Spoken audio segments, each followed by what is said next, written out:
गमन की किताब और उसका 20 अध्याय का 14 वचन हम पढ़ें। तो व्यभिचार ना करना मतलब हम क्या सीख रहे हैं? परमेश्वर ने जो मनुष्य जाति को या अपने उद्धार पाए हुए लोगों को क्या दे रहा है? जीने के क्या दे रहा है?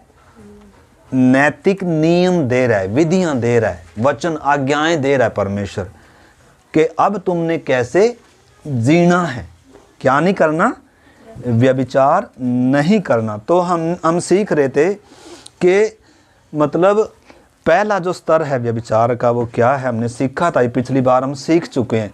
ये था शारीरिक रीति से किसी के साथ नाजायज क्या बनाना, संबंध बनाना, ये उसके विषय में था परमेश्वर जो इधर आज्ञा दे रहा है। परंतु इससे भी बहुत इंसान क्या हो चुका है, दायरे तोड़ चुका है।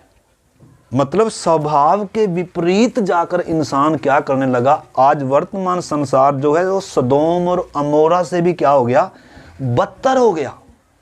सदोम और अमोरा में कैसे पाप हो रहे थे? हमने पिछली बार देखा, पुरुष पुरुष से, स्त्री ईर्ष से, मतलब गे और लेस कौन है,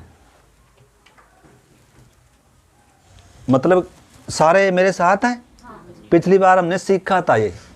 मतलब वर्तमान में इंसान क्या हो चुका है, वर्तमान में तो जो आपको मालूम है दुनिया का जो संविधान है उसमें भी मतलब इस पाप को पाप गिना नहीं जाता। दूसरे पुरुष के साथ मतलब संबंध बनाना कोई पाप नहीं गिना जाता, दूसरी स्त्री के साथ संबंध बनाना ये पाप नहीं गिना जाता। दुनिया की नज़र में ये पाप नहीं है। लड़का लड़की से शादी कर लो, लड़की लड़की से कर लो, कैसे भी कुछ कर लो, कोई दुनिया में इसको, बहुत सारे देशों में, हमारे में भी धीरे धीरे क्या आ गया, ये पाप नहीं है, एंजॉय करो जिंदगी को। परंतु परमेश्वर के संविधान में, परमेश्वर की नजर में क्या है, ये पाप है। और इतना ही नहीं, पिछली बार हम देख रहे थे परमेश्वर क्या करेगा, न्याय करेगा। पुरुषगामी हमने देखा था, पर स्त्रीगामी, वेश्यागामी, पुरुषगामी, पशुगामी। मतलब कितनी हद तक इंसान क्रॉस कर गया, सारी हदें पार कर गया। पर स्त्रीगामी ही नहीं, वेश्यागामी भी, पुरुषगामी भी और पशुगामी भी। मतलब इतना इंसान गिर चुका है पाप में। छोटी छोटी बच्चियों को नहीं देखा जा रहा, बच्चों को नहीं देखा जा रहा, जानवरों को नहीं देखा जा रहा। आज के इंसान, आपको मालूम है कितना न्याय आने वाला है धरती के ऊपर, कितना न्याय आने वाला है। कांप जाएंगी रूहें अगर हमें मालूम हो जाए मतलब परमेश्वर कैसे। इसलिए लिखा है परमेश्वर का क्रोध तो उन सब लोगों की अभक्ति और अधर्म पर स्वर्ग से प्रकट होता है जो सत्य को, विवेक भी जो क्या करते हैं, विवेक को भी जो क्या करके रखते हैं, दबाकर। परमेश्वर ने इंसान के अंदर विवेक डाला हुआ है। परमेश्वर ने इंसान को क्या देकर रखा हुआ है, अपना व्यवस्था दिया है। तो इस करके हमने समझना है परमेश्वर अपने लोगों से क्या चाहता है, परमेश्वर कैसी दुनिया चाहता है, ठीक है ना। तो परमेश्वर का जो स्वभाव है उस स्वभाव को हम देख रहे हैं इस वचन के द्वारा। परमेश्वर अपने स्वभाव को प्रकट कर कर दे रहा है, अपनी इच्छा को प्रकट कर कर दे रहा है। तो इस करके हम पिछली बार उन सब बातों को हमने सीखा था। मतलब शारीरिक संबंध के बारे में जो नाजायज़ है, चाहे किसी से भी है, वो क्या है परमेश्वर की दृष्टि में पाप है कर कर वो देखा था हमने। देखो आप पढ़ो, आप उसका पहला कुरिन्थी 6 अध्याय का 9 वचन पढ़ेंगे, उसमें हमने पढ़ा था। जल्दी से निकालें पहला कुरिन्थी और उसका 6 अध्याय 9 वचन।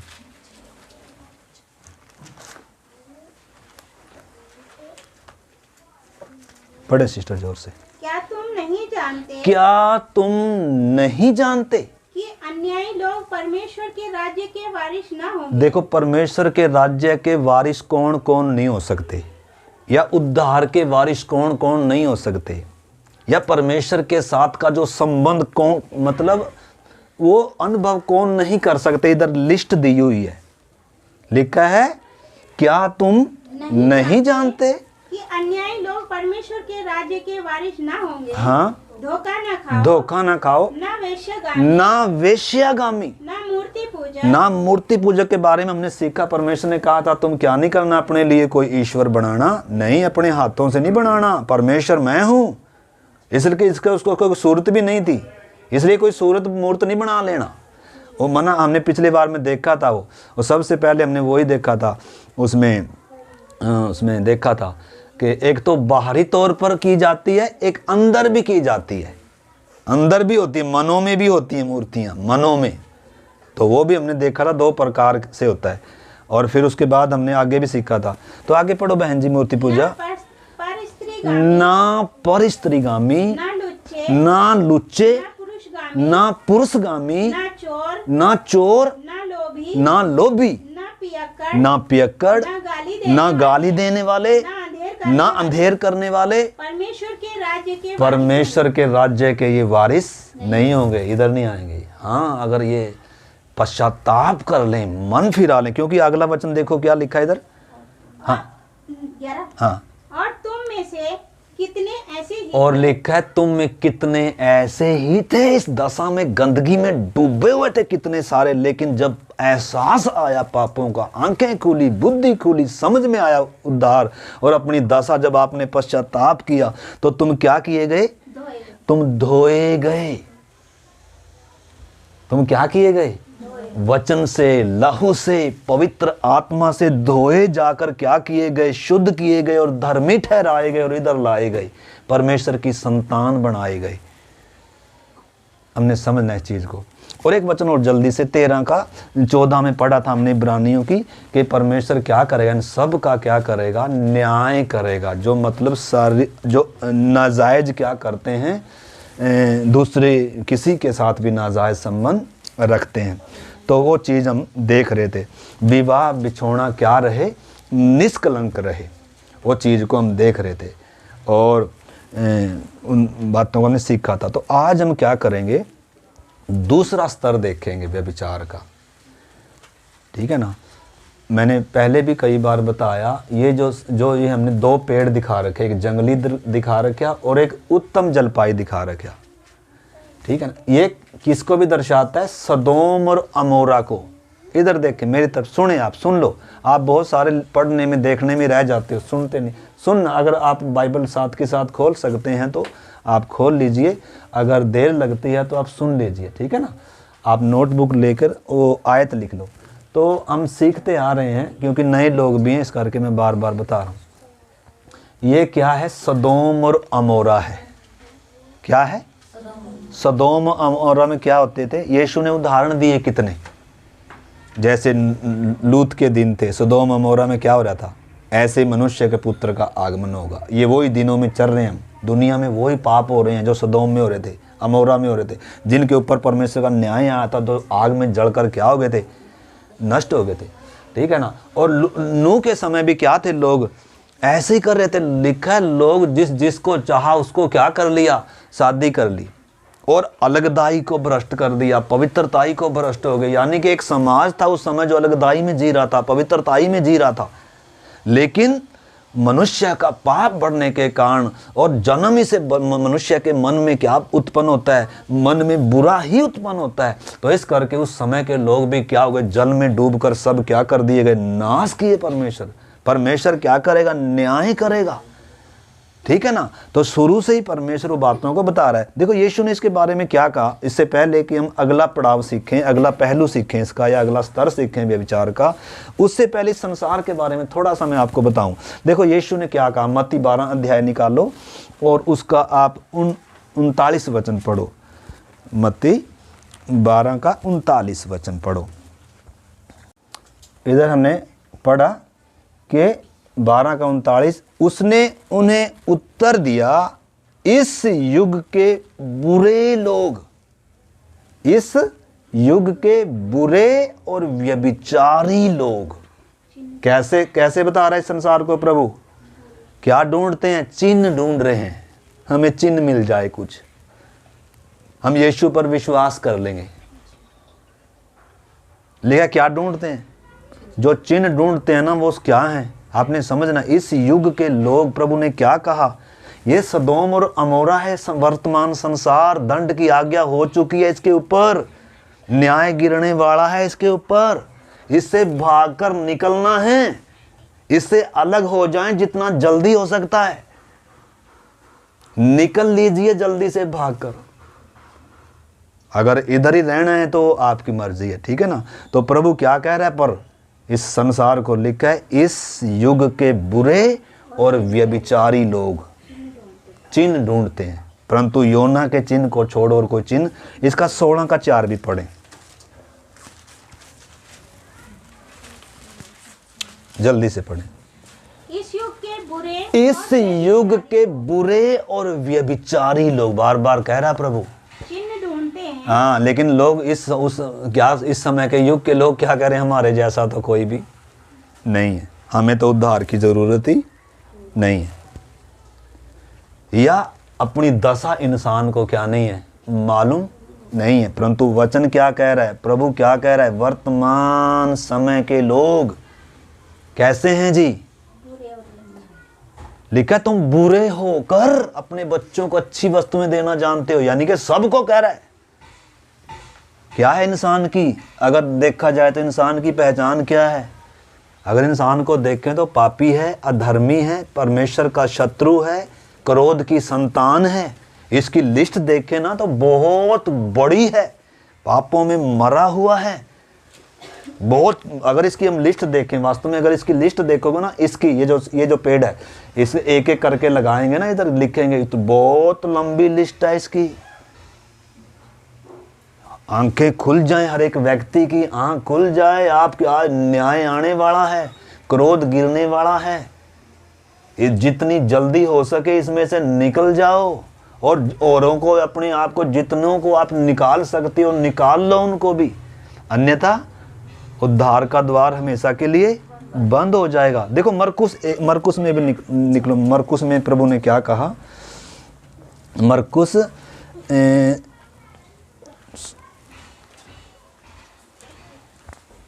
मरकुस की अंजील में से भी एक वचन है, उसका 8 का 38, 8 अध्याय का, जो कोई इस व्यभिचारी और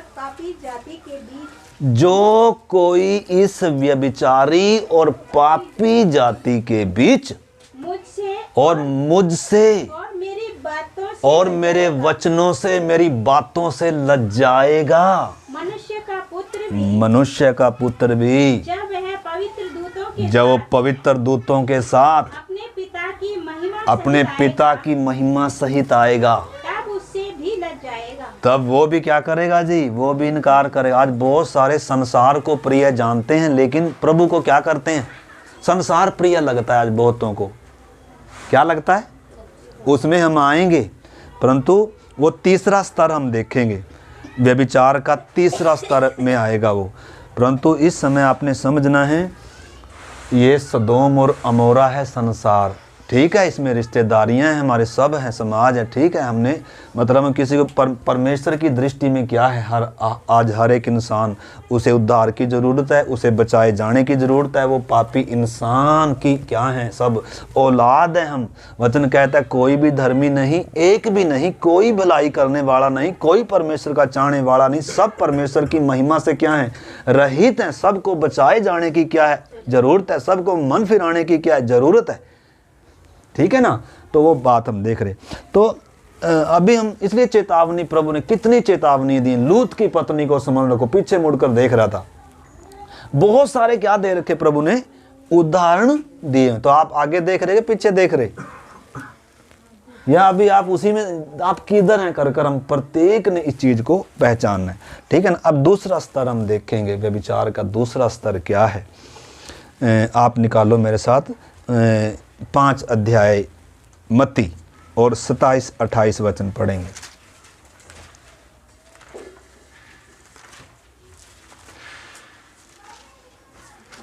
अभी तक हमने कौन सा पढ़ा, व्यभिचार न करने का मतलब शारीरिक संबंध के विषय में सीख रहे थे हम, जो नाजायज़ है, चाहे किसी से भी है, ठीक है ना। परमेश्वर की दृष्टि में क्या है, ये पाप है, और इसकी क्या है, पाप की मजदूरी मौत है।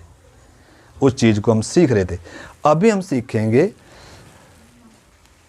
नए नियम का स्टैंडर्ड इससे भी क्या है, ऊंचा है।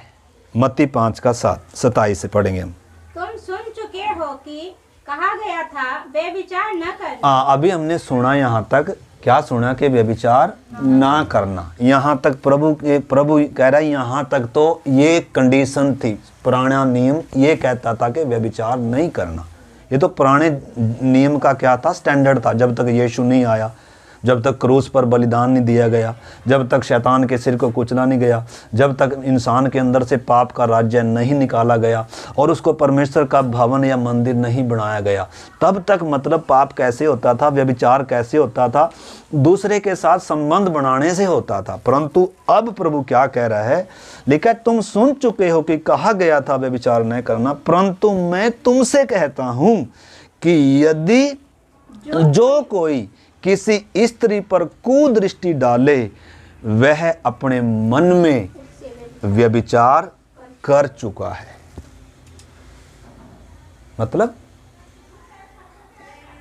नए नियम में उद्धार पाने के बाद, यीशु क्रूस पर मरने के बाद, सच्चाई को जानने के बाद, अब व्यभिचार तब नहीं समझा जाएगा जब दो जन मतलब क्या करते हैं, आपस में कुछ करते हैं, उसको नहीं, निश्चय कि वो तो है ही है, परंतु उससे भी बढ़कर क्या है, पवित्रता का स्टैंडर्ड क्या है कि अपने मन में भी क्या नहीं करना, पाप या व्यभिचार नहीं करना। कैसे होता है मन में पाप या व्यभिचार, मतलब जब बुरी नजर से किसी को क्या करते हैं, कुदृष्टि से देखते हैं, लालसा से देखते हैं, लस्ट से देखते हैं किसी को, चाहे स्त्री हो चाहे पुरुष हो। किस मन से देख रहे हैं, मन में क्या आ रहा है, गंदे विचार आ रहे हैं, जब तो व्यभिचार हो चुका। क्योंकि अब नए नियम में क्या है कि व्यक्ति परमेश्वर का मंदिर है, पहले परमेश्वर का मंदिर नहीं था। अगर अब मन में बुरे विचार हैं, कुदृष्टि है, लालसा है, लस्ट है अभी भी पाप करने की, व्यभिचार करने की, तो वो वचन कहता है वो अपने मन में क्या कर चुका है, पाप कर चुका है। आगे पढ़ो।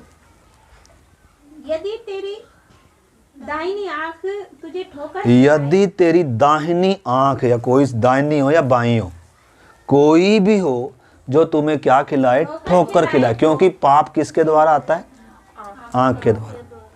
हवा ने भी जब देखा, पेड़ को देखा, तो क्या आ गया, उसको पाने की भी लालसा आ गई और उसे खाने की भी क्या आ गई, लालसा, और मुंह से भर गई, और जब तक नहीं खाया इसको चैन भी नहीं आया। ठीक है ना। तो उसे निकाल कर फेंक दे। तो उसे क्या कर दे भाई, आंख अगर ठोकर खिलाती है तो आंख को निकाल कर, यीशु ने साफ कहा इधर।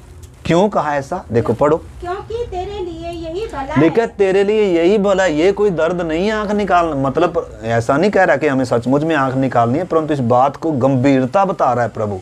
कह रहा है अगर थोड़ा बहुत दुख या तकलीफ भी अगर हो जाएगी ना, तो वो कोई बड़ी बात नहीं है, क्योंकि इसके बाद जो तकलीफ आने वाली है ना, जो इसकी सजा मिलने जा रही है, वो सजा क्या है, बहुत ही भयंकर है। वो कौन सी है, आगे पढ़ो। क्योंकि तेरे लिए यही भला है कि तेरे अंगों में से एक नष्ट हो जाए और तेरा सारा शरीर नरक में न डाला जाए। यदि तेरा दाहिना हाथ तुझे ठोकर खिलाए, यदि दाहिना हाथ ठोकर खिलाए तो उसको काट कर फेंक। दाहिना हाथ ठोकर कैसे खिलाता है, दाहिने हाथ में ये रहता है मोबाइल, और इसमें उंगला क्या चलता रहता है, उंगली, और जो नहीं देखना वो भी, जो नहीं सुनना वो भी। अब पहले तो टीवी होता था, आज तो ये घर में टीवी है, ये हाथ में टीवी है। टीवी से भी खतरनाक है ये। टीवी में तो चलो कभी कभार आता था कुछ फिल्में, इसमें तो आज सब चीज है। अगर तेरी आंख ठोकर खिलाए, दाहिना हाथ ठोकर खिलाए, तो वचन क्या कह रहा है भाई, इन अंगूठों को, इनको हाथ को क्या कर लो, क्योंकि ये कोई दर्द बड़ा नहीं है उस दर्द के सामने जो लेकिन ऐसा नहीं है कि हमने सचमुच में अंग काट देना, परंतु उधर प्रभु के समझाने का जो अर्थ है उस चीज़ को समझना, गलत नहीं समझना इस वचन को। तो प्रभु क्या कह रहा है? क्योंकि तेरे लिए यही भला है, यही तेरे लिए भला है कि तेरे अंगों में से एक नष्ट हो जाए। एक नष्ट हो गया तो कोई बात नहीं, लेकिन ऐसा ना हो कि तेरा सारा शरीर, यानी कि तू आत्मा प्राण में किधर चला जाए? नरक की आग में ही चला जाए। यानी कि उसकी सजा क्या होगी? चेतावनी दे रहा है प्रभु, चेतावनी दे रहा है। किसके प्रति? व्यभिचार के प्रति। क्या नहीं करना? व्यभिचार नहीं करना, मन में भी नहीं सोचना और बात को क्या भी नहीं करना, देखना भी नहीं। आपको मालूम है, देखो एक वचन और आप पढ़ लो मेरे साथ, कुलुसियों की पत्री 3 का 5 से 7 पढ़ेंगे। कुलुसियों की पत्री 3 का 5 से 7।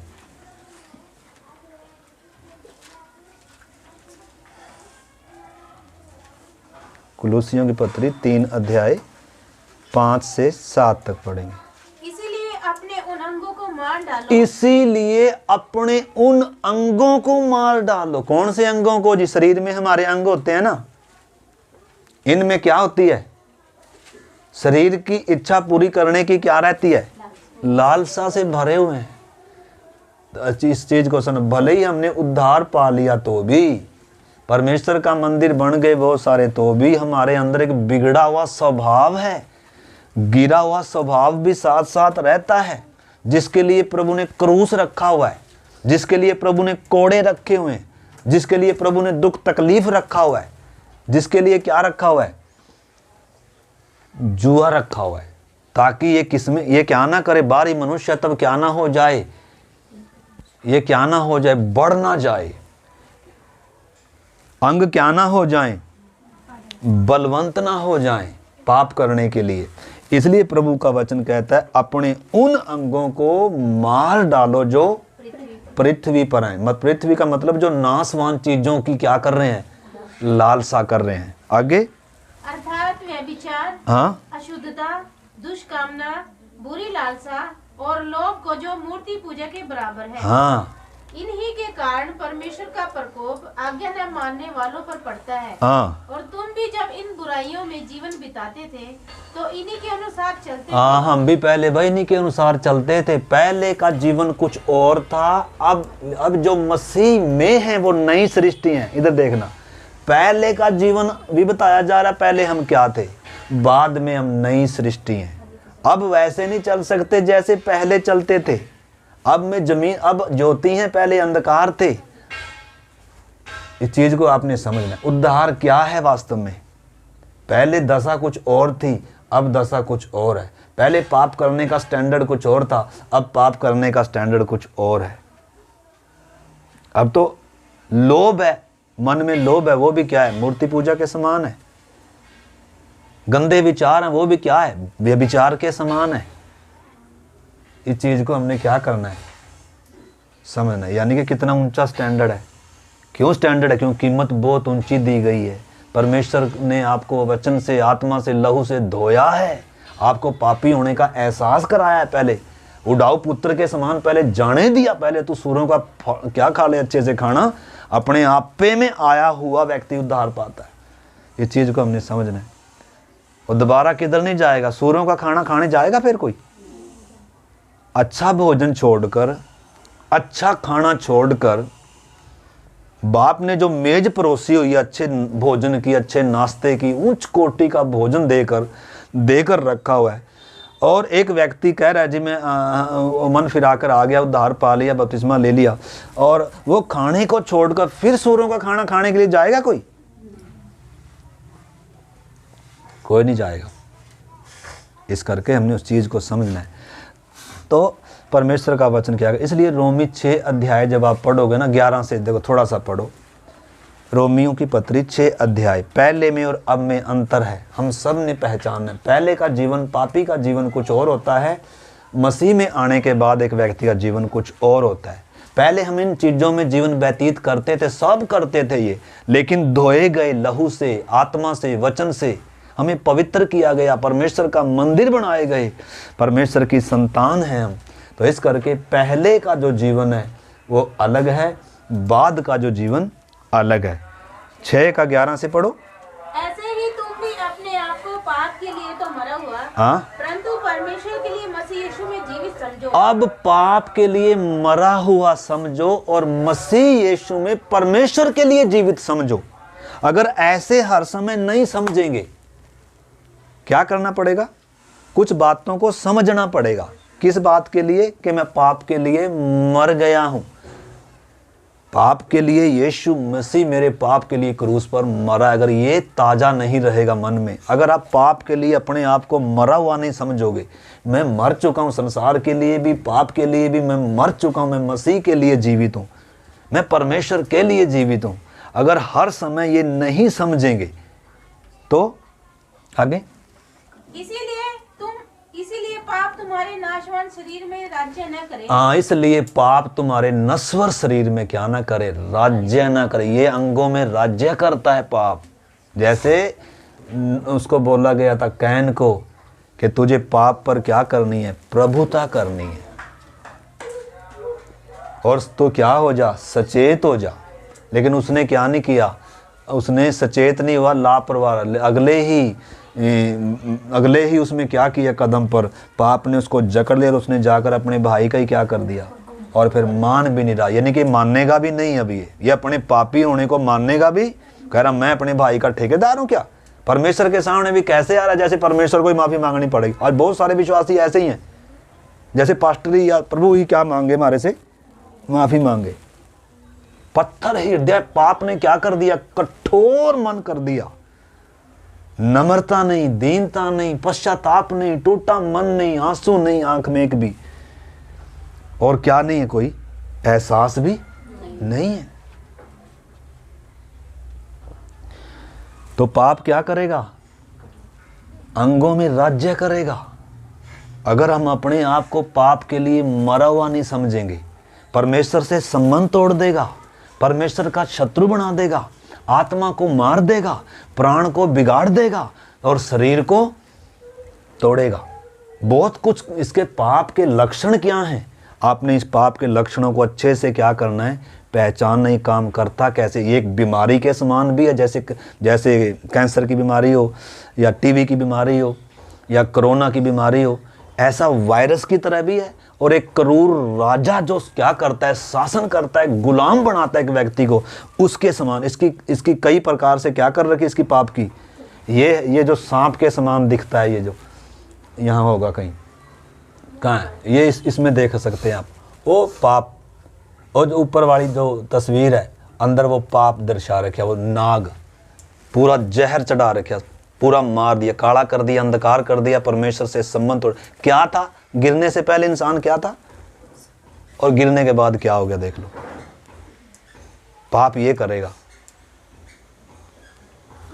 और पाप ने इंसान को, इधर ये तस्वीर देख सकते हैं, ये पाप के कारण आत्मा मरी हुई है, शैतान के वश में है। और ये देख पूरा बिगड़ चुका है इंसान। वो जो चीज़ें दिखा रखी वो बिगड़े हुए स्वभाव को दर्शा रही हैं। सूअर का स्वभाव, बकरे का स्वभाव, मोर का स्वभाव, मेंढक का स्वभाव, शेर का स्वभाव, वो सारा क्या दर्शा रखा है? पूरा क्या कर दिया? पाप ने इंसान को बिगाड़ दिया है। ठीक है ना? तो इस करके आगे भी थोड़ा सा आप इसका 23 आयत तक पढ़ सकते हो। रोमी 6:11 से 23 तक पढ़ सकते हैं।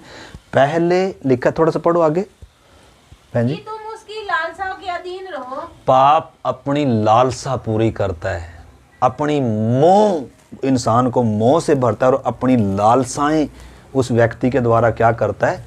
पूरी करता है। आगे, और ने अपने अंगों को अधर्म के हथियार होने के लिए पाप को सौंपो।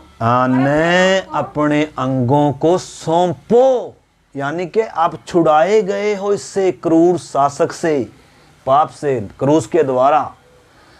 अब आप सौंपोगे तभी ये क्या करेगा? ये राज्य करेगा। आप अगर आप प्रभु को भी सौंप सकते हो अपना जीवन, और किसको भी सौंप सकते हो? पाप को भी सौंप सकते हो। स्वतंत्र इच्छा परमेश्वर ने किसको दी है? हमें दी है। आपने फैसला करना है। आपके अंग पाप का अंग होंगे, पाप की सेवा करेंगे या प्रभु की सेवा करेंगे। मेरे अंग आगे थोड़ा सा पढ़ लो। पर अपने आप को मरे हुओं में से जी उठा अपने आप को मरे हुओं में से जी उठा जानकर परमेश्वर को सौंपो। परमेश्वर को सौंपो, नई सृष्टि बनाए गए। परमेश्वर को सौंपो, अपना सब कुछ दाम दिए गए हो देह के द्वारा परमेश्वर की महिमा करो, वचन कहता है। इस देह के द्वारा परमेश्वर की महिमा होनी है, हमारी इच्छाएं पूर्ति के लिए नहीं है। भागने का कोई रास्ता नहीं लिखा। जो परमेश्वर के मंदिर को नाश करेगा, परमेश्वर उसे क्या करेगा। इस करके मेरे प्यारे भाई बहनों, हमारी कितनी बड़ी जिम्मेदारी है। वचन सीखना कितना ज़रूरी है। अगर वचन नहीं सीखेंगे हम कितने गुनाह करेंगे, कितना पाप करेंगे। क्यों वचन दिया, शास्त्र किताबें क्यों सिखाने वाले दिए, ताकि हमें क्या करें, हर रोज़ हम वचन क्या करें। क्या हम वचन सीख रहे हैं? आज के विश्वासी वचन सीख नहीं रहे, बस सुन लेते हैं 2 घंटे बैठ के, बस। कोई नोट्स, कोई बाइबल स्टडी, कोई बाइबल क्लास, समय नहीं है। गुलामी में जी रहे हैं आज भी इनके ऊपर यीशु मसीह की प्रभुता है ही नहीं है। पवित्र आत्मा कायल करता ही नहीं है, अंदर भूख प्यास है ही नहीं है। तो हम पहचान सकते हैं मेरे प्यारे भाई बहनों आज हमारी दशा, क्योंकि ये पाप फिर से क्या करेगा, ये क्या करेगा, फिर से कब्जा करेगा। इसलिए लिखा है पाप को अवसर ना दो। अवसर आप दे रहे हैं, शैतान को अवसर ना दो, अवसर आप दे रहे हैं। अगर कुछ हो भी जाए तो फटाफट क्या कर लें, शुद्ध हो जाएं, जल्दी से मन फिरा लें, पश्चाताप कर लें, प्रार्थना कराएं। लेकिन अगर आप नहीं करेंगे तो थोड़ा सा पढ़ो, देखो आगे भी। और अपने अंगों को धर्म का हथियार होने के लिए परमेश्वर को सौंपो। हाँ, तब तुम पर पाप की प्रभुता नहीं होगी। नहीं तो ये सारी मानव जाति पर प्रभुता कर रहा है ये। पाप भी, शैतान भी और मृत्यु भी सब पर क्या कर रही है, राज्य कर रही है। 3 शत्रु हैं इंसान के, और क्रूस पर इन तीनों को क्या किया गया है, नाश किया गया, हराया गया है। क्रूस एक व्यक्ति को नया जीवन देता है। क्रूस कोई ये नहीं है कि क्रूस पर हुआ कि आपको मालूम होना चाहिए, जब क्रूस पर इतना बेदर्दी से, बिना रहम के, बिना दया के, खून की एक एक बूंद जिसकी निचोड़ दी गई, देह कैसे उसकी क्या कर दी गई, कुचली गई। दुनिया में इतना बड़ा अनर्थ, अन्याय और किसी से भी नहीं हुआ। और तो अगर किसी के साथ होएगा तो वो तो पापी है, लेकिन एक ही था जो दुनिया में निर्दोष था, निष्कलंक था, और उसके साथ ये हुआ है। किसके कारण? आपके और मेरे पाप की सजा है। वो किसकी सजा है? हमें कई बार पाप का क्या भी नहीं है। जैसे उस समय हम बोल रहे थे ना, तब विश्वास करेंगे तो उतर के आ जा। उसका खून बह रहा है और हम क्या कर रहे हैं, हमें कुछ भी एहसास। जब गतसमनी बाग में यीशु मसीह प्रार्थना कर रहा था, हे परमेश्वर ये प्याला हो सके तो मेरे सामने से हट जाए, फिर भी मेरी नहीं तेरी इच्छा पूरी। उसका पसीना लिखा है, लहू पसीना बन बन कर क्या हो रहा था, बह रहा था, टपक रहा था। और उधर हम पतरस और हम क्या कर रहे थे, आराम से बैठकर सोए पड़े थे। हमें कुछ भी एहसास। आज प्रार्थना में बैठकर बहुतों को नींद आती है। तुम्हारा मन क्या है? मन में भाई दाल काली है। दाल क्या है बहन जी? अगर प्रार्थना में बैठकर नींद आती है तो कहीं ना कहीं क्या है, कुछ फिल्म दिखा दो, आपको नींद नहीं आएगी। आएगी क्या? अभी पैसे देने की बात करेंगे, शरीर की कोई आशीष मिलने जा रही है, लॉटरी लगने जा रही है, अब ऐसे हमारी तो सारी आंखें पूरा ताजा हो जाएंगे। क्योंकि क्या मिलने जा रहा है? शरीर की बात। हो जाएगा नहीं हो जाएगा, लेकिन ये जीवन की रोटी खाते समय क्या आ रही है, प्रार्थना करते समय क्या आ रही है, दाल में क्या है, कुछ ना कुछ काला है। इस चीज को क्या करना, हमने समझना है। आगे पढ़ थोड़ा सा और। क्योंकि तुम व्यवस्था के अधीन नहीं वरन अनुग्रह के अधीन हो। एक बात और भी है, मतलब जय हम अपनी ताकत से अगर इससे लड़ने का प्रयास करेंगे, निश्चय कि हमने कुछ चीज़ों का कंट्रोल करना है, भागना है ऐसी चीज़ों से। जैसे यूसुफ ने क्या किया, भागा। कोई उसको बोल रही थी क्या कर मेरे साथ सो, लेकिन वो क्या हो गया, भाग गया, कह रहा मैं परमेश्वर का अपराधी क्यों बनूं। बहुत चीजों से हमें क्या करना पड़ेगा, भागना पड़ेगा, मन फिराना पड़ेगा। मोबाइल है तो गंदी आदत छोड़नी पड़ेगी, फिल्म देखने का, गंदे चीजें देखने का अगर आदत है, शरीर को आदत है, आंखों को आदत है, मन अभ्यास, तो उन चीजों को क्या करना पड़ेगा, छोड़ना पड़ेगा। इन्हीं दिनों मन फिराने के क्या दे रहा है परमेश्वर, अवसर दे रहा है, दिन है ये मन फिराने के, शुद्ध होने के दिन। अगर हम शुद्ध हो जाएं तो प्रभु हमें शुद्ध करने के लिए क्या है, तैयार है। ठीक है ना, इस करके हमने समझना उस चीज को। तो आगे आप पढ़ सकते हैं उसमें परमेश्वर के वचन में, इसका 23 तक आप पढ़ सकते हैं बाद में, कि हमने अपने अंगों को धार्मिकता का हथियार होने के लिए क्या करना है, सौंपना है। सौंपना किसने है, परमेश्वर जबरदस्ती, पाप भी जबरदस्ती नहीं करेगा, कौन भी नहीं करेगा, पाप को भी निकाल दिया गया है, शैतान को भी निकाल दिया गया जीवन से। अब आप दोगे उसको तो ही वो राज्य करेगा, आपको न्यूट्रल कर दिया। अब प्रभु ने क्या कर दिया, जब प्रभु के पास आया एक व्यक्ति जो गुलाम था, जो पापी था, जो मरा हुआ था, अब उसको न केवल जिला दिया, जैसे उसको कहा, किसको, लाजर को जिला दिया और कह रहा है इसको खोल दो और इसे जाने दो। अब उसने फैसला करना है उसने किधर जाना है। एक की आंखें खोल दी, उसको बोला जा घर, लेकिन उसने फैसला किया मैं, जिसने मेरी आंखें खोल ली है मैं तो इसी के पीछे, जिसने मुझे जीवन दिया ये जीवन अब उसका है, ये मैं उसके लिए जीऊंगा। मैं पाप के लिए नहीं जीऊंगा, मैं संसार के लिए नहीं जीऊंगा, मैं प्रभु के लिए जीऊंगा, जो मुझ पापी के लिए मरा, जो मेरे स्थान पर मरा, मुझ अधर्मी के लिए जो स्वर्ग छोड़कर आया। जब दुनिया में कोई नहीं था मुझे छुड़ाने वाला, तो यीशु मुझ पापी के लिए कैसे कुचला गया, मारा गया। क्रूस हमेशा क्या रहे हमारी आंखों के सामने, तभी हम क्या हो सकते हैं। इसलिए लिखा, जवान अपनी चाल को किस उपाय से शुद्ध रख सकता है, परमेश्वर के वचन के सावधान रहने से। कैसे, सावधान रहने से, कि मैं क्या नहीं करूंगा, पाप। इसलिए लिखा है तुम अपने आप को पाप के लिए तो मरा हुआ। ठीक है ना, तो आगे भी हम परमेश्वर के वचन से देखते हैं। इसमें आप उत्पत्ति 3:6 में क्या लिखा है आपको मालूम है, अभी हम प्रार्थना करें, क्या लिखा है उसमें, हवा ने, अतः हवा ने देखा, स्त्री ने क्या देखा, यानी कि उसके मन में शैतान कुछ डाल चुका है इस समय। और अब जब उस पेड़ को देख रही है ना, जिसको रोज देखती थी, अब इसका देखना बदल गया। अब उसको पाने की लालसा आ रही है, तोड़ने की लालसा आ रही है, खाने की लालसा आ रही है। अब अंदर क्या हो रहा है, खींच रही है किसकी तरफ, यानी कि देखने से क्या आता है, पाप आने के दरवाजे 5 हैं। आंख भी हैं, कान भी हैं, कई बार कुछ सुन रहे हैं ना, किसी की बात सुन ली, मिट्टी सी बात सुन ली, गाने सुन लिए या कुछ चीज़ें सुन ली, तो सुनते सुनते ही अंदर क्या आ जाएगा, व्यभिचार आ जाएगा। मतलब क्या आ जाएगा अंदर, अंदर वो चीज़, वो इच्छा, वो मोह भर जाएगा। और फिर कुछ पाने का, कुछ करने का क्या रहता है, फिर मन रहता है। अब क्योंकि अब अंदर आ गया, वो कैसे प्रकट होगा, फिर वो किसी न किसी को पकड़ेंगे, किसी न किसी को क्या करें, कुछ ना कुछ क्या करेंगे, फिर खाएंगे तृप्ति मिटाने के लिए।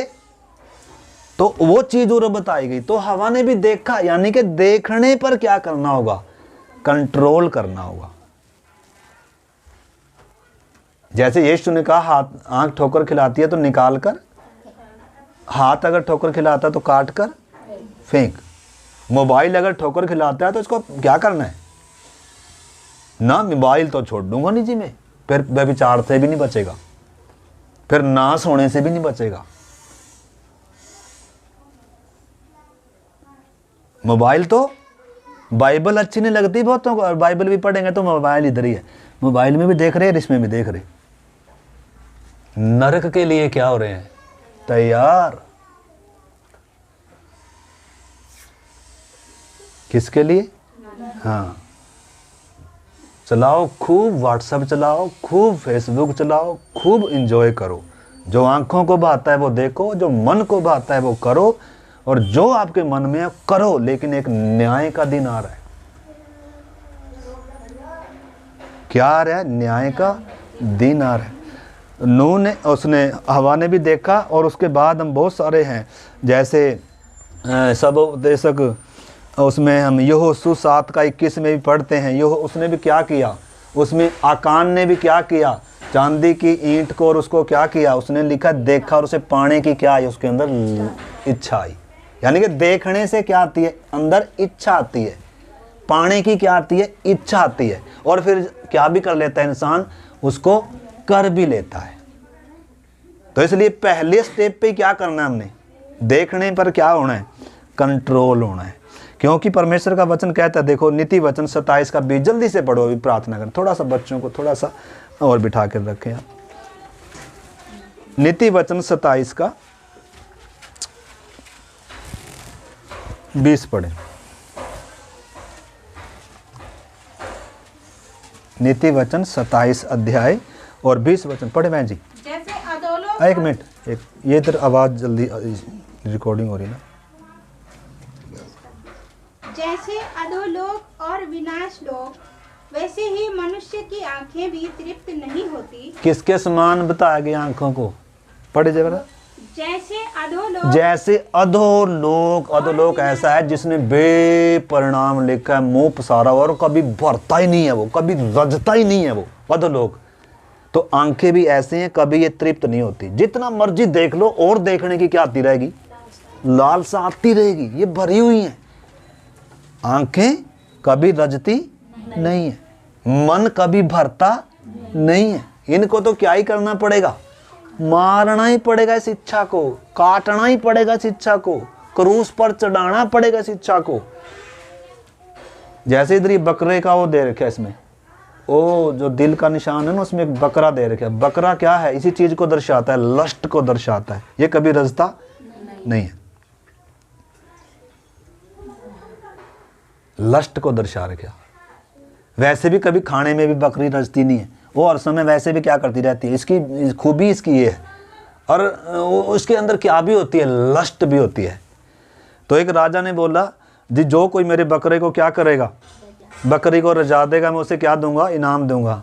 हमारे वर्ग बहुत बुद्धिमान थे, हमने बोले अरे इसको खूब लात के खिलाते हैं, हरा हरा खाना खिलाते हैं, इसको खूब घास खिलाएंगे, ये खिलाएंगे, वो खिलाएंगे, खूब रज जाएगी, और तब राजा के पास ले जाएंगे। तो ऐसे किया, तो सारे आ रहे हैं बारी बारी सर, उस बकरे को क्या खिला रहे हैं, बकरी को सब कुछ खिला के इतना पेट उसका भर गया। और जब राजा के पास लेकर आए तो राजा ने उसके सामने हरी हरी घास करी ना, फिर क्या करने लगी, वो फिर मुंह मारने लगी। बोले भाई अभी रजी नहीं है ये, यानी कि पेट तो भरा है लेकिन नींद भरी नहीं है। तो ऐसे ही बहुतों ने किया। एक ने समझ लिया भाई इसका इलाज क्या है तो एक ने बोला चलो मुझे दे दो ये, आज मैं जाके लाऊंगा इसको और कल मैं लेके आऊँगा। कह ठीक है जी।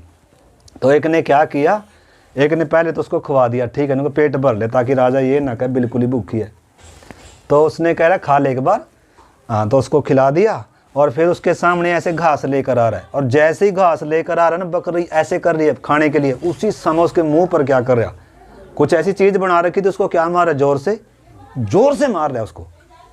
फिर ऐसे कर रहा है, फिर खाने के लिए करी, फिर क्या कर रहा है उसको जोर से, यानी कि मार मार कर क्या कर रहा है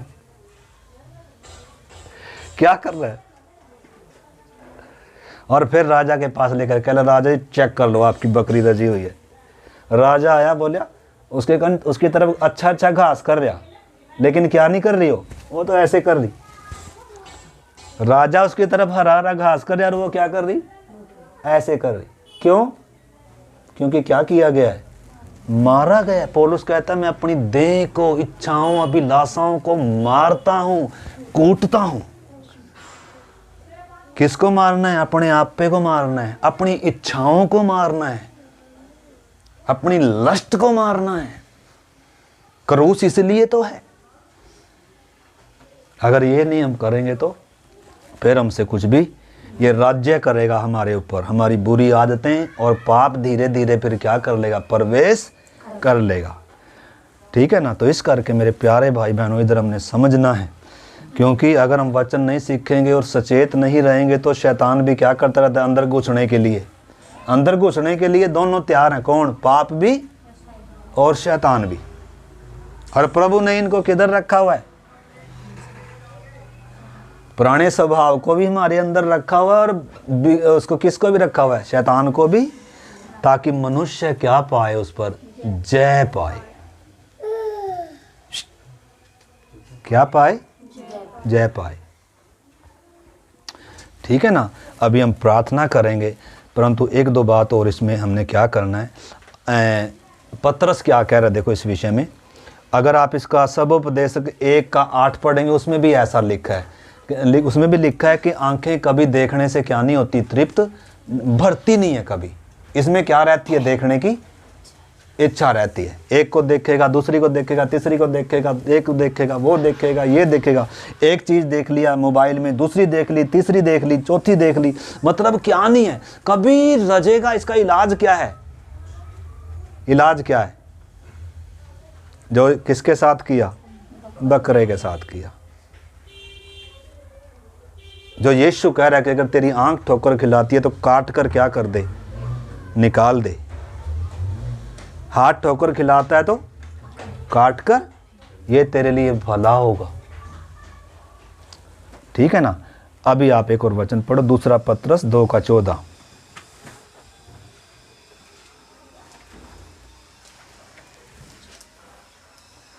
पढ़े। उनकी आंखों में बेविचार बसा हुआ है। हाँ, उनकी आंखों में क्या बसा हुआ है? व्यभिचार बसा हुआ है। यानी कि वो लस्ट, वो इच्छाएं भरी हुई हैं आंख में देखने की, व्यभिचार की दृष्टि,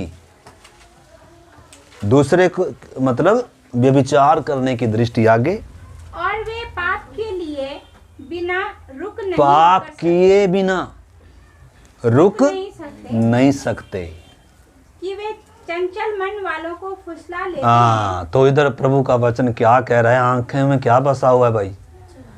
क्या बसा हुआ है?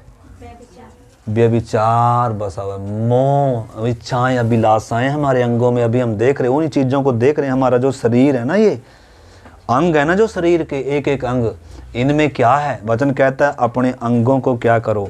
मार डालो। अंगों को नहीं, वास्तव में यीशु भी जो बोल रहे हैं काट डालो। वास्तव में इन इच्छाओं को खत्म करो, इन अभिलाषाओं को क्या करो? पतरस भी कह रहा है, हे मेरे प्रियो, मैं तुमसे परमेश्वर की दया स्मरण कराकर विनती करता हूँ। पतरस भी कहता है अपने आप को इन अभिलाषाओं से बचा कर रखो जो आत्मा से युद्ध करती हैं। और रोमी 12 में भी लिखा है अपने शरीर को जीवित, पवित्र और भावता हुआ परमेश्वर को बलिदान कर कर चढ़ाओ। ये तुम्हारी क्या है? आत्मिक सेवा है। ठीक है ना। तो इस करके हमें क्या करना होगा? समर्पण करना होगा। अपनी देह को पाप के लिए क्या समझना होगा? मरा हुआ। परमेश्वर के लिए क्या समझना होगा? जीवित। यानी कि क्या करना पड़ेगा? समर्पण, अनुशासन रखना पड़ेगा। मैंने क्या देखना है और मैंने क्या नहीं देखना।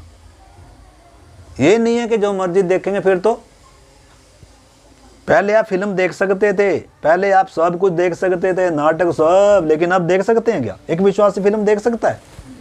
एक विश्वासी फिल्मी गाने सुन सकता है?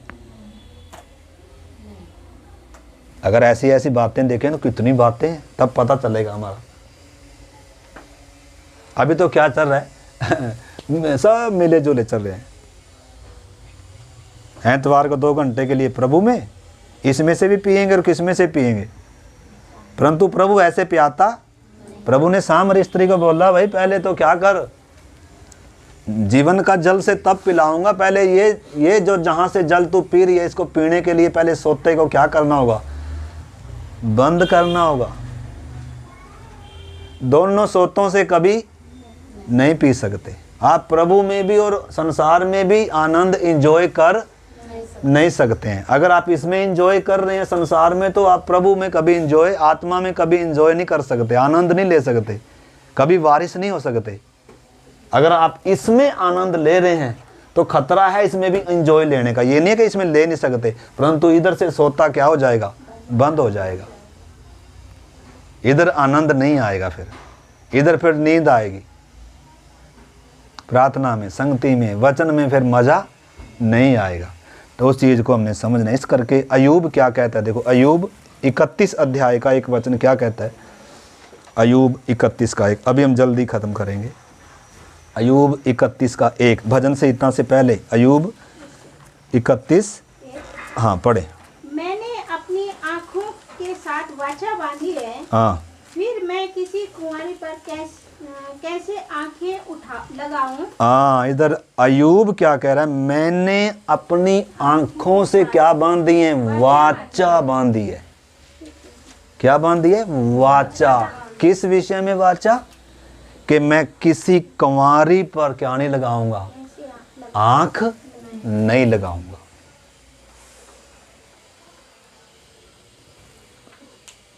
क्या कर रहा है अपने जीवन में, अनुशासन। अपने जीवन में क्या कर रहा है, अपनी उस इच्छा को मार रहा है कि मैं क्या नहीं लगाऊंगा, आंख नहीं लगाऊंगा। जैसे किसने लगाई, जैसे पोतीफर की पत्नी ने किस पर लगाई, यूसुफ पर लगाई। यूसुफ भाग गया। तो इस करके हमने इस चीज़ को क्या करना है, समझना है। अभी हम देखते हैं इसमें, आगे पढ़ो थोड़ा सा, इसका पूरा पढ़ लिया, एक पढ़ा। हाँ, इसका 7 वचन भी पढ़ो। यदि मेरे पग मार्ग से बहक गए हों और मेरा मन मेरी आंखों की देखी चाल चला हो, या मेरे हाथों बस मेरा मन मेरी आंखों के चलाए चला हो। यानी मैं के मन किसके चलाए भी चले, कई बार जो सुन लिया कई बार उसके अनुसार चलेंगे, जो देख लिया कई बार उसके अनुसार चलेंगे, लेकिन वचन में लिखा है सबसे अधिक अपने मन की क्या कर, चौकसी कर, क्योंकि जीवन का मूल स्रोत है ये। इसलिए मन में वचन भर लेना है, पवित्र आत्मा के अनुसार चलना है, वो हमें बचा सकता है। परमेश्वर के वचन के अनुसार सावधान रहने से हम बच सकते हैं। इसलिए पौलुस कहता है 119 अध्याय उसका 9 और 11 वचन बाद में पढ़ना, हे परमेश्वर मैंने तेरे वचन को अपने हृदय में रख छोड़ा ताकि तेरे विरोध में क्या ना करूं, मैं पाप ना करूं। थोड़ा सा और हम पढ़ेंगे। तो यूसुफ तो समर्पण करना है किसकी तरह, अयूब के समान, दाऊद के समान। जैसे अभी मैंने आयत बताई, मैं पढ़ेंगे नहीं उसको, आप पढ़ लेना बाद में। 119 का 9 और 11 है मेरे ख्याल में आयत, ठीक है ना। उसके बाद यूसुफ का समर्पण, यूसुफ ने क्या किया, समर्पण किया, मैं क्या नहीं करूँगा, ये बुरा काम नहीं करूँगा, ठीक है ना। और उसके बाद नए नियम में एक घटना देखते हैं हम, उसको अभी निकालेंगे। 2 तिमोती 2 का 22 वचन पढ़ेंगे। पौलुस क्या कह रहा है तिमोथियुस को, 2 तिमोती 2 का 22। इसमें लिखा है जवानी की अभिलाषाओं से भाग, जवानी की अभिलाषाओं से भाग। और जो कैसे भागते हैं, भागते कैसे हैं, जैसे कौन भागा, यूसुफ भागा छोड़कर, कपड़ा छोड़ गया तो कोई बात नहीं, मुझे जेल में जाना पड़ेगा तो कोई बात नहीं, लेकिन क्या करना पड़ेगा, भागना पड़ेगा, नहीं तो फंस गए। अगर भागे नहीं तो फंस गए, अगर सचेत नहीं है तो फंस गए। दाऊद ऐसे ही फंस गया एक बार। दाऊद ऐसे ही देख रहा था, ऊपर छत पर चढ़ा था, ऐसे देख रहा था वो भी, तो उसे क्या दिखा, एक नहाती हुई लेडीज देखी, बस उसे मंगाया घर में, व्यभिचार किया, और अब उसको छुपाने के लिए बहुत कुछ उसने किया। उसके पति को भी निर्दोष था बेचारा, वो भी मरवा दिया, जो कि विश्वास योग्य सेनापति था उसकी सेना में। यानी कि आंखों के द्वारा बहुत कुछ होगा। आंखों के साथ अयूब ने वाचा बांध ली। तो इस करके फिर दाऊद अपने भजन में 119 में क्या कह रहा है, अब कैसे सचेत रह सकता है एक व्यक्ति, कैसे जवान अपनी चाल को किस उपाय से सुधर, क्या कोई उपाय है? कहले हाँ, परमेश्वर के वचन को अपने हृदय में रखने से। इसलिए कह रहा है मैंने इस वचन को क्या कर लिया, अगर परमेश्वर का वचन मेरे पास होगा, अगर ये मेरे पास होगा तो ये मुझे बचा सकता है। और ये किधर होगा, ये मेरे मन में होगा, ये मेरे हृदय में होगा, तो ये ही मुझे क्या कर सकता है, इस पाप से बचा सकता है। अन्यथा कोई माई का लाल बचा नहीं सकता है। शैतान ने बड़े बड़ों को गिरा दिया। आदम हवा परमेश्वर के साथ चलने वाले थे, दाऊद परमेश्वर के साथ चलने वाला था, ठीक है ना। इस करके इस चीज़ को मेरे प्यारे भाई बहनों ने समझना है। तो 22 हमने देखा, इसमें क्या लिखा है, जवानी की अभिलाषाओं से भाग और जो शुद्ध मन से प्रभु का नाम लेते हैं और उसके साथ उनके साथ धर्म, विश्वास और प्रेम और मेल मिलाप का पीछा कर।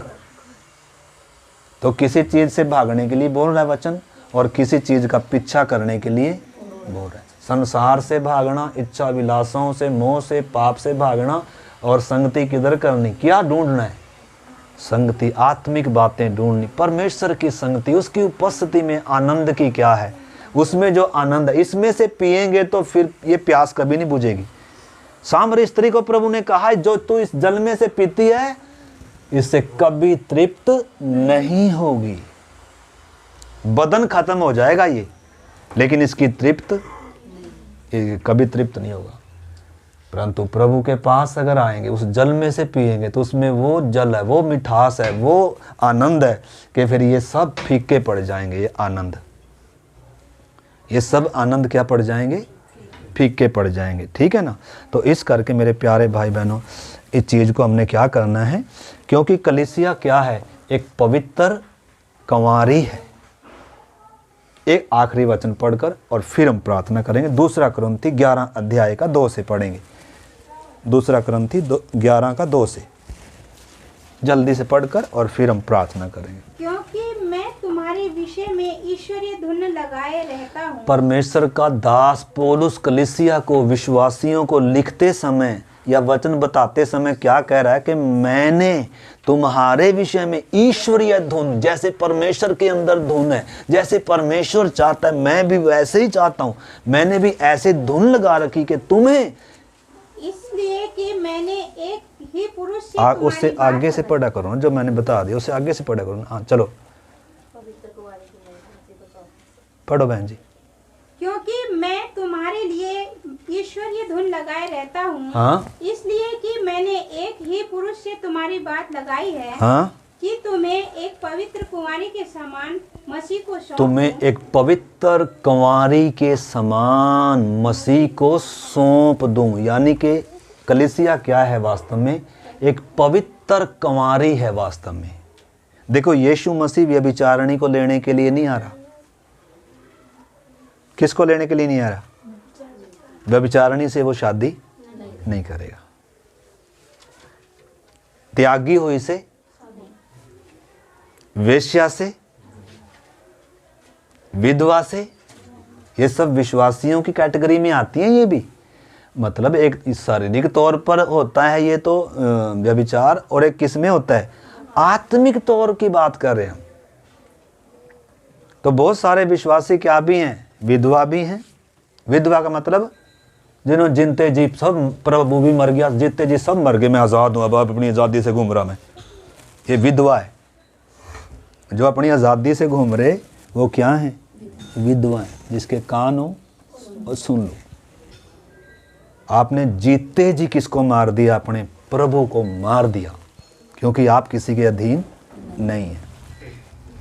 आप अपनी मर्जी से, विधवा का पति बेचारी का मर गया तो वो तो क्या है, मजबूरी से क्या करती है, क्योंकि अब वो क्या है, अपनी मर्जी से फैसले ले सकती है ना, क्योंकि जो फैसले लेने वाला था क्या हो गया, मर गया। तो आपने जीते जी मार तो नहीं दिया अपने स्वामी को। आप विधवा हैं क्या हैं?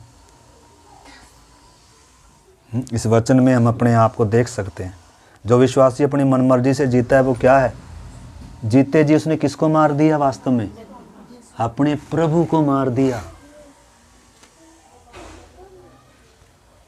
ये सारे हम देखेंगे। इसलिए मेरे प्यारे भाई बहनों, कलीसिया क्या है, हम बार बार हम देख रहे हैं, कलीसिया क्या है, पवित्र कंवारी है, जिसको संसार आकर्षित नहीं करेगा, जो मसीह के लिए आकर्षित है, जिसका प्यार पूरा का पूरा मसीह के लिए है। पहला सा प्यार मसीह है उसका।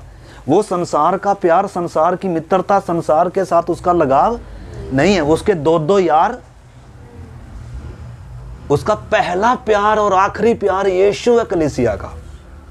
कलीसिया का, एक विश्वासी का पहला सा प्यार और आखिरी तक का प्यार कौन है? यीशु मसीह है।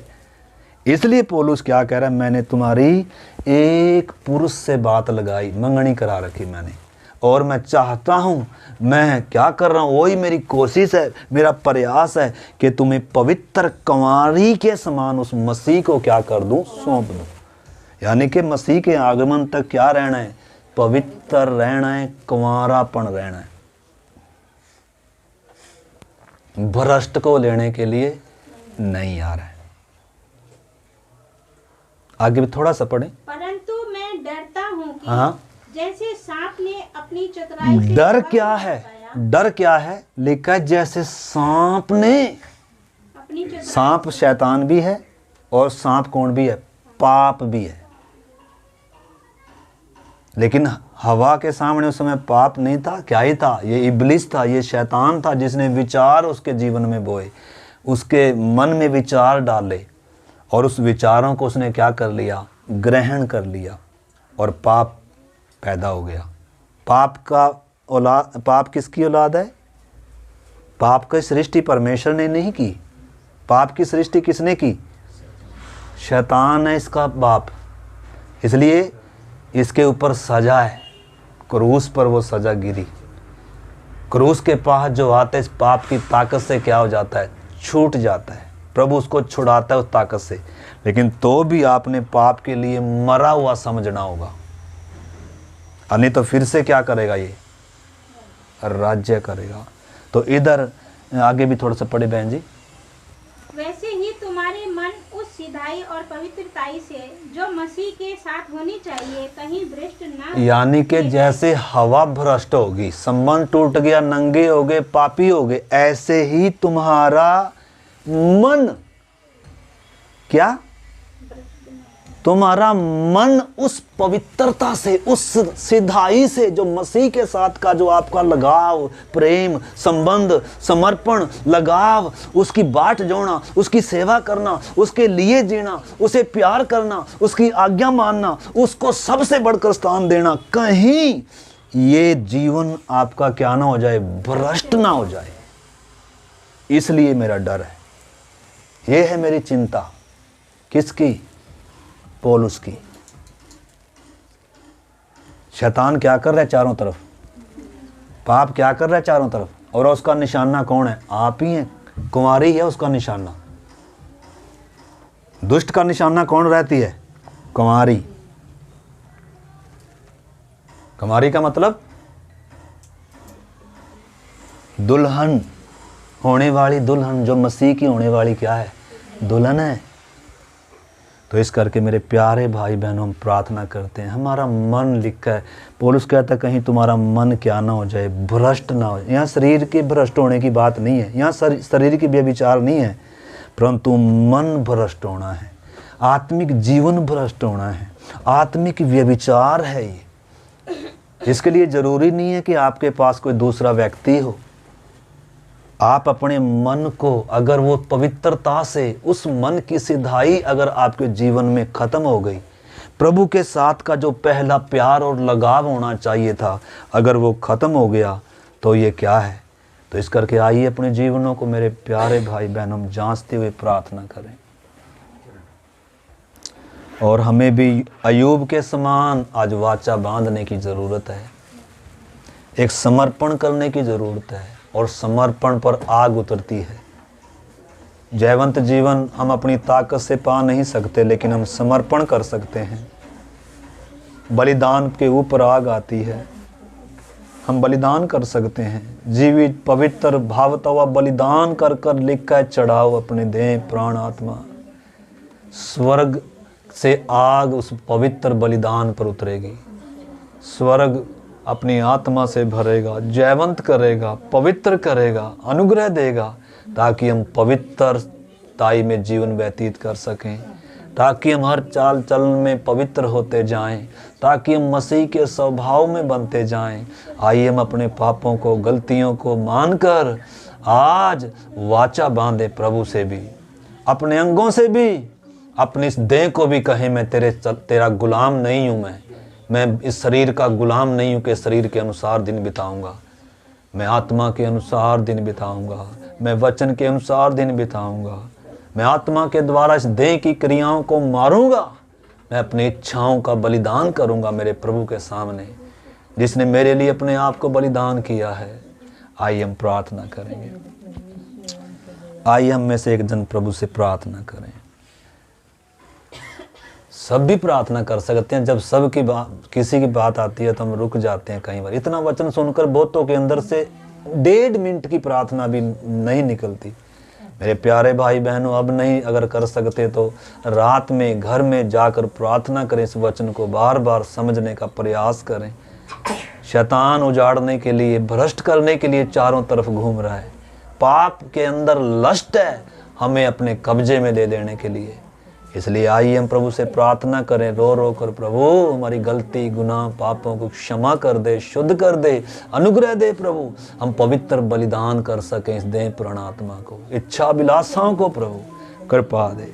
आइए बहन के साथ प्रार्थना करें। हालेलुया। धन्यवाद स्वर्गीय पिता, आपके प्रेम के लिए, आपके अनुग्रह के लिए, दया दृष्टि के लिए आपका धन्यवाद करते हैं मेरे सिद्धनाथ परमेश्वर। अभी तक आपने हम सबको संभाल के रखा है परमेश्वर, आपका धन्यवाद करते हैं जी विश्वासों के लिए मेरे महान पिता परमेश्वर। इस अंधकार भरे संसार में से आपने जब हमें चुनकर अपने निकट आने का सौभाग्य दिया मेरे महान परमेश्वर, इस ऊंची बुलाहट के लिए प्रभु आपका धन्यवाद करते हुए पिता परमेश्वर आपके चरणों में बैठकर आपसे विनती करते हैं प्रभु, जो आपने अपने दास के द्वारा अपने वचनों के द्वारा हमसे बातें की पिता, इन वचनों के अनुसार हम हर दिन प्रभु जी शुद्ध और पवित्रता का जीवन जी सके हैं मेरे महान परमेश्वर। आपकी आत्मा हम सबों के जीवन में काम करे मेरे परमेश्वर। एक एक दिन प्रभु जी हम पूरी रीति से प्रभु तेरे लिए शुद्ध और पवित्रता का जीवन जी सके, इस ऊंची बुलाहट को समझ सके प्रभु जी। एक एक दिन तेरा प्रेम हमें विवश करे कि हम तेरे मार्ग पर चले पाए मेरे महान परमेश्वर।